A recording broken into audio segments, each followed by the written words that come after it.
उत्सव कथाएं चैनल में आपका खूब खूब स्वागत है। आज हम आपके सामने गीता जी के चतुर्थ अध्याय का प्रथम भाग का पठन शुरू करते हैं। श्री भगवान बोले, मैंने इस अविनाशी योग को सूर्य से कहा था। सूर्य ने अपने पुत्र वैवस्वत मनु से कहा और मनु ने अपने पुत्र राजा इक्ष्वाकु से कहा। हे परंतु अर्जुन, इस प्रकार परंपरा से प्राप्त इस योग को राजर्षियों ने जाना, किंतु उसके बाद वह योग बहुत काल से इस पृथ्वी लोक में लुप्त प्राय हो गया है। तू मेरा भक्त है और प्रिय सखा है, इसलिए वही यह पुरातन योग आज मैंने तुझको कहा है, क्योंकि यह बड़ा ही उत्तम रहस्य है, अर्थात गुप्त रखने योग्य विषय है।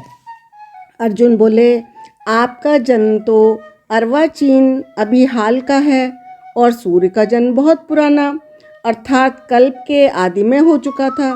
तब मैं इस बात को कैसे समझूं कि आप ही ने कल्प के आदि में वह सूर्य से योग कहा था। तभी भगवान बोले, हे परंतु अर्जुन, मेरे और तेरे बहुत से जन्म हो चुके हैं, उन सबको तू नहीं जानता, किंतु मैं जानता हूँ।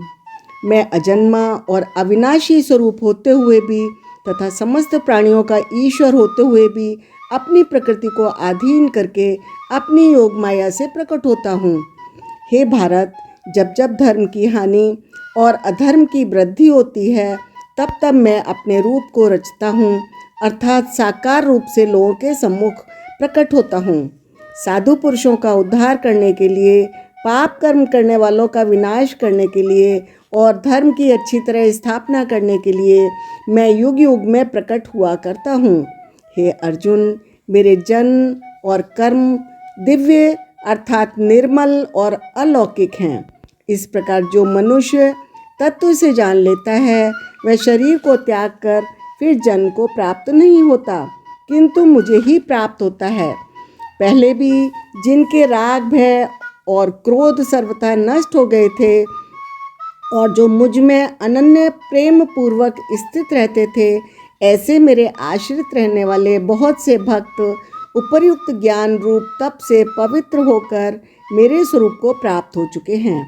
हे अर्जुन, जो भक्त मुझे जिस प्रकार भजते हैं, मैं भी उनको उसी प्रकार भजता हूँ, क्योंकि सभी मनुष्य सब प्रकार से मेरे ही मार्ग का अनुसरण करते हैं। इस मनुष्य लोक में कर्मों के फल को चाहने वाले लोग देवताओं का पूजन किया करते हैं, क्योंकि उनको कर्मों से उत्पन्न होने वाली सिद्धि शीघ्र मिल जाती है। ब्राह्मण, क्षत्रिय, वैश्य और शूद्र, इन चार वर्णों का समूह गुण और कर्मों के विभाग पूर्वक मेरे द्वारा रचा गया है। इस प्रकार उस सृष्टि रचनादि कर्म का कर्ता होने पर भी मुझ अविनाशी परमेश्वर को तू वास्तव में अकर्ता ही जान। कर्मों के फल में मेरी स्पृहा नहीं है, इसलिए मुझे कर्म लिप्त नहीं करते। इस प्रकार जो मुझे तत्व से जान लेता है, वह कर्मों में नहीं बनता है। पूर्व काल में मुमुक्षुओं ने भी इस प्रकार जानकर ही कर्म किए हैं, इसलिए तू भी पूर्वजों द्वारा सदा से किए जाने वाले कर्मों को ही कर। कर्म क्या है और अकर्म क्या है, इस प्रकार का निर्णय करने में बुद्धिमान पुरुष भी मोहित हो जाते हैं। इसलिए वह कर्म तत्व मैं तुझे भली भांति समझाकर कहूँगा, जिसे जानकर तू अशुभ से अर्थात कर्म बंधन से मुक्त हो जाएगा। कर्म का स्वरूप भी जानना चाहिए और अकर्म का स्वरूप भी जानना चाहिए तथा विकर्म का स्वरूप भी जानना चाहिए, क्योंकि कर्म की गति गहन है। जो मनुष्य कर्म में अकर्म देखता है और जो अकर्म में कर्म देखता है, वह मनुष्यों में बुद्धिमान है और वह योगी समस्त कर्मों को करने वाला है।